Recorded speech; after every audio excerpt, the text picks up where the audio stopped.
안녕하세요. 조간입니다. 오늘은 워드 프로세서 필기, 실기, 공부 방법에 대해 여러분들과 함께 공유하고자 이렇게 영상을 찍게 되었습니다. 영상에 들어가기 앞서서 저의 공부 방법에는 개인차가 있을 수도 있으니 이런 방법도 있구나 라고 생각해 주시면서 참고용으로 가볍게 들어주시면 감사하겠습니다. 먼저 워드 프로세서 필기입니다. 워드 프로세서는 단일 등급으로 되어 있습니다. 문제는 총 60문제로 구성이 되어 있고 1, 2, 3과목이 각각 20문제로 되어 있습니다. 필기 합격 기준은 1, 2, 3과목에 평균 60점 이상이 나와야 됩니다. 평균이 60점 이상이 나오더라도 만약 한 과목에서 40점 미만이 뜨게 된다면 꽈락으로 불합격이 됩니다. 다음으로는 저희 워드 프로세서 필기 공부 방법에 대해 말씀드리도록 하겠습니다. 제일 먼저 시험을 접수해야 되는데요. 시험 접수가 먼저인 이유는 시험을 접수해야 사람이 공부를 하게 되더라고요. 공부를 시작하기 위해서라도 시험을 먼저 접수하는 게 좋을 것 같습니다. 내가 5일 안에, 7일 안에 합격하겠다라는 마음을 딱 가지고 목표를 세우고 공부를 해야 조금 더 열심히 공부를 할 수 있게 되는 것 같아요. 저는 제일 먼저 꿈꾸는 라이언의 워드 필기 핵심 요약 노트를 구매하였습니다. 4,900원 정도에 구매를 했던 것으로 기억이 나고요. 제가 이를 구매했던 이유는 영상을 보면서 하나하나 손으로 적고 요약하기가 시간적으로도 그리고 체력적으로도 너무 힘들더라고요. 그래서 시중에 판매하는 게 있을까?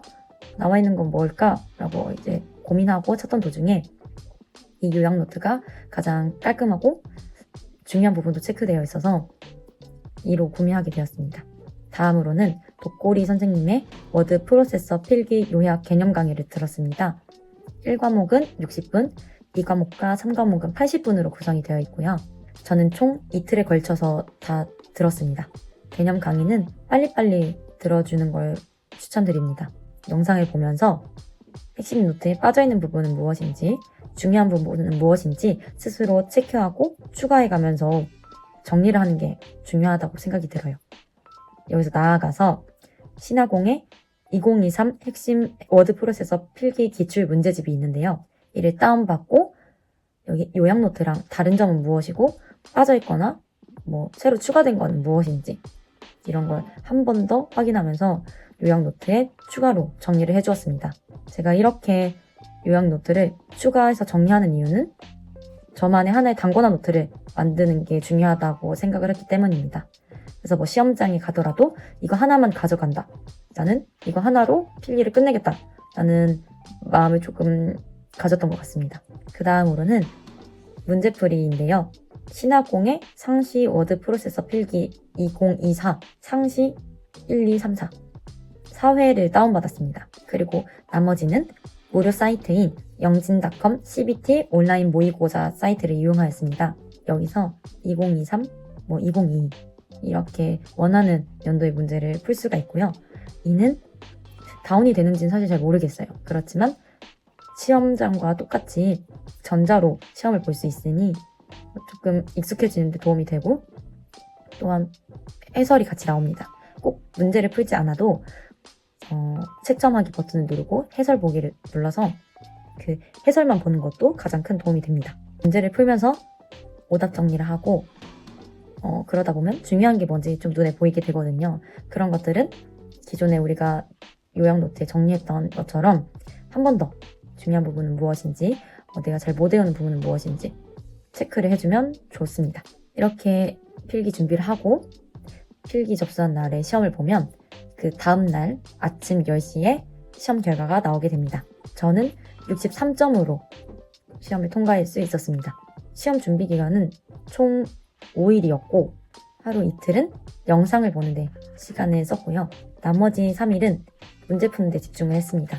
하루에 2회씩 이상은 풀려고 노력했고 자기 전에 CBT 사이트에 들어가서 해설만 보기도 했습니다. 이렇게 짜투리 시간에 CBT로 좀 공부를 하다 보면 도움이 되는 것 같긴 합니다. 이후 실기는 필기를 합격하면 바로 접수할 수 있습니다. 실기는 워드 2021, 한글 2022 중에 하나를 선택해서 접수를 하면 되는데요. 저는 한글 2022로 시험을 봤고 한글을 추천드립니다. 그 이유는 시중에 나와 있는 책이나 무료 영상이 다 한글로 되어 있는 경우가 많기 때문에 조금이라도 쉽게 따라하고 도움을 받기 위해서는 한글이 워드보다는 그래도 조금 더 낫다라고 생각이 듭니다. 실기 시험은 30분이고 총 한 페이지를 작성해야 돼요. 이때 80점 이상이 나오면 합격입니다. 이렇게 80점 이상일 경우에는 세부 점수가 공개되지 않지만 만약 80점 미만 불합격일 경우에는 세부 점수가 공개되어 본인이 어디서 실수가 있었는지 확인할 수 있습니다. 저는 매일매일 타자 연습을 하였는데요. 워드는 빠른 속도와 높은 정확도로 문서를 작성하는 게 중요하다고 생각을 하였고 어렸을 때 했던 한글 타자 연습에서 한타와 영타를 연습해 주었습니다. 매일 30분씩 연습을 했고요. 한타는 10분 정도, 영타는 20분 정도 이렇게 본인이 약한 부분을 더 많이 공부를 했습니다. 나중에는 한글 타자 연습으로 공부한 후에 워드 프로세서 본문을 직접 작성하는 연습을 해주었습니다. 제 기준으로 한타 550, 영타 250이 나오면 시험장에서 마지막으로 확인할 수 있는 시간이 3분에서 5분 정도 나오게 됩니다. 저는 유튜브에 빛나는 제2의 컴교실 영상으로 공부를 했습니다. 이 선생님이 카페도 개설을 하였는데요. 카페에 가입하시면 Q&A와 토막 강의라는 게 있어요. 신유형이나 혹은 Q&A에서 많이 올라오는 질문들을 위주로 만들어주신 진짜 짤막한 강의입니다. 여기서 좋은 점은 Q&A 답변을 선생님이 직접 해주십니다. 그러다 보니 빠르게 실시간으로 확인할 수 있고 공부할 수 있다는 점 정말 좋았다고 생각이 듭니다. 마지막으로 저의 실기 꿀팁? 꿀까지는 아니어도 팁까지는 드리고자 합니다. 제일 먼저 워드 작성 순서인데요. 맨 처음에는 이제 기본 설정을 해놓고 본문을 작성했습니다. 그리고 나서 세부사항은 다시 또 위로 올라가서 했는데요. 그러다 보니까 제가 자꾸 시간이 부족해서인지 아니면 중간에 빠뜨려서인지 꼬릿말이랑 머릿말을 조금씩 놓치게 되더라고요. 그래서 이걸 어떻게 하면 좋을까 하다가 생각해낸 게 본문까지 쭉 작성한 이후에 본문 작성 마지막이 꼬릿말이거든요. 그리고 세부 지시사항에도 꼬릿말이 맨 마지막에 있어요. 그래서 그냥 듀얼 화면으로 놓고 하니까 꼬릿말을 작성하고 그냥 지시사항도 같이 하자라는 생각에 꼬릿말을 같이 작성한 후에 지시사항도 함께 진행해 주었습니다. 그리고 바로 머릿말로 올라가서 머릿말 지시사항도 따라서 해주었어요. 이게 머릿말 지시사항을 먼저 하면 좋겠다 생각하는 이유는 실제 시험장에 갔더니 신유형이라고 해가지고 머릿말이 2개가 나오더라고요. 머릿말이 왼쪽과 오른쪽 각각 작성하도록 되어 있는데 연습을 하다 보면 아마 2개 작성하는 부분은 안 나오고 항상 하나만 작성하는 부분이 나올 거예요. 이 부분에서 시간이 조금 걸리기도 하니 그냥 저는 먼저 치워버리자 라는 생각이었습니다. 만약 둘 다 작성하지 못하겠다면 그냥 하나만 하시고 그냥 빠르게 넘어가시는 걸 추천드려요.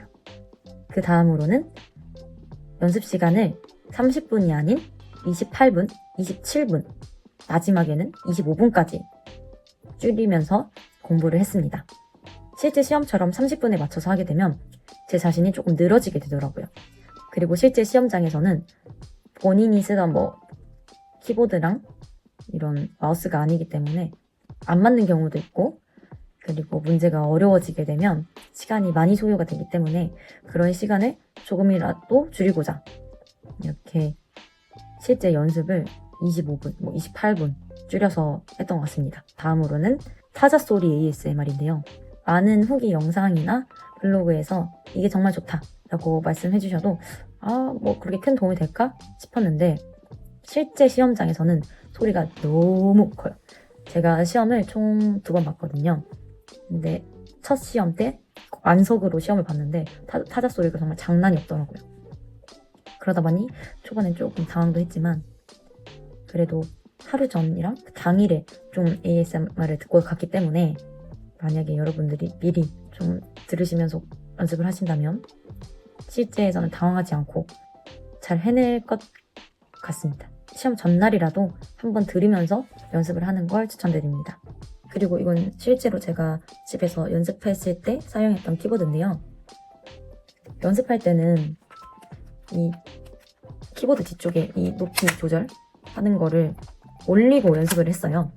실제 시험장에 가면 키보드 이 뒷부분이 다 내려가 있단 말이에요. 그래서 본인 손목에 맞춰서 조절을 하시면 좋을 것 같습니다. 생각보다 너무 이렇게 다 내려가 있으면 손목이 아프더라고요. 그래서 이것도 신경 써주시면 좋을 것 같습니다. 그리고 키보드에 덮개를 해놔요. 근데 그게 익숙치 않거나 좀 불편하시다, 이렇게 사전에 연습해봤을 때 좀 걸리적거린다 싶으신 분들은 키보드 덮개 그냥 빼고 하시는 걸 추천드립니다. 그리고 저는 이제 나중에 시험이 끝나고 알게 된 건데, 사전에 연습하는 그 시간을 주잖아요. 그때 환경 설정을 미리 해두면 그때 시험에 반영된다는 이야기가 있더라고요. 저는 연습할 때 그냥 잊지 말자 하는 생각으로 이렇게 환경 설정을 해두었는데, 시험 때 이제 운이 좋게도 환경 설정이 그대로 넘어와서 신경 쓰지 않고 오로지 문서 작성에만 조금 시간을 쓸 수 있었습니다. 모든 지역이 다 그런 건 아니겠지만 그래도 혹시 모르니까 조금이라도 시간을 절약하기 위해 미리 한번 키보드랑 마우스 확인하라고 하는 그 시간에 한글 환경 설정을 해놓으면 좋을 것 같다라고 말씀드리고 싶습니다. 대표적인 환경 설정으로는 여러분도 아시겠지만 이응을 쳤는데 DD로 바뀐다. 영어 소문자 DD. 아니면 안녕하세요 홍길동입니다. 홍길동입니다 붙여서 썼는데 자동으로 떨어지거나, 제가 환경 설정했던 거를 정리해서 이쪽에다가 이렇게 띄워놓도록 할게요. 그리고 제가 앞에서 말씀을 못 드렸지만 실기 공부할 때 저는 책을 구매했습니다. 어떤 책이냐 하면은 그 이기적의 2025 워드 프로세서 실기 기본서인데요. 이걸 구매했던 이유는 강의나 문제보다는 자동 채점 서비스를 제공해줘요. 다운받지 않아도 그냥 그 사이트에 들어가면 채점할 수 있도록. 근데 그 채점 서비스가 정말 편리하답니다. 유용하게 쓰입니다. 내가 혼자 연습할 때는 이 부분이 틀린지 몰랐는데 생각보다 틀린 부분이 많더라고요. 그런 거 하나씩 대조하고 비교해가면서 공부하는 게 생각보다 정말 큰 도움이 됩니다. 그 책 뒤에 상시 기출이랑 모의고사 이런 것들이 15회 정도 나와 있어요. 그러니까 총 30회 분량인데 하루에 2개에서 3개 정도는 풀었습니다. 너무 정말 지친 날에는 2개만 풀었고, 오늘 좀 열심히 해봐야겠다 하는 날에는 30개씩, 정말 많이 열심히 해봐야겠다 하는 날에는 3개씩 풀었습니다. 이게 공부를 하다 보면 생각보다 단축키가 엄청 많다는 걸 느끼실 텐데요. 그 단축키 다 외울 필요 없습니다. 본인이 하다 보면 좀 몸에 익는 단축키도 많고, 정말 꼭 외워야 하는 단축키가 무엇이 있을까 생각하면 저장 단축키를 잊지 않고 잘 누르는 것이라고 말씀드리고 싶습니다. 실제 시험장에서 저장을 못해서 백지로 낸 수험생도 봤기 때문에 저장이 가장 중요한 것 같습니다. 마지막으로 한번 시험을 보고 좀 연달아서 시험을 보고 싶어서 일주일 뒤에 걸 신청했던 것 같아요. 그래서 여러분들도 한번 시험 볼 때 하나보다는 2개씩 신청하는 걸 추천드립니다. 그리고 그 표 문제에서 높이 너비를 정확한 수를 제시해주는 문제가 좀 많이 나오는데요. 아무리 그 임의값으로 잘 지정했다 하더라도 글자를 쓰면서 이렇게 칸을 늘리게 되면 그 지정했던 임의값을 넘어가기도 해요. 근데 그거에 너무 많은 시간을 쓰지 마시고 그냥 바로 넘어가셔도 다른 부분에서 다 맞는다면 높은 점수로 합격할 수 있을 것이라고 생각합니다. 저도 합격한 시험이니 여러분들도 합격하실 수 있습니다. 컴알보다 난이도가 많이 낮고 최선을 다해 열심히 연습하셔서 꼭 합격하길 바랍니다. 영상 시청해주셔서 감사하고 또 만나 뵐게요. 안녕.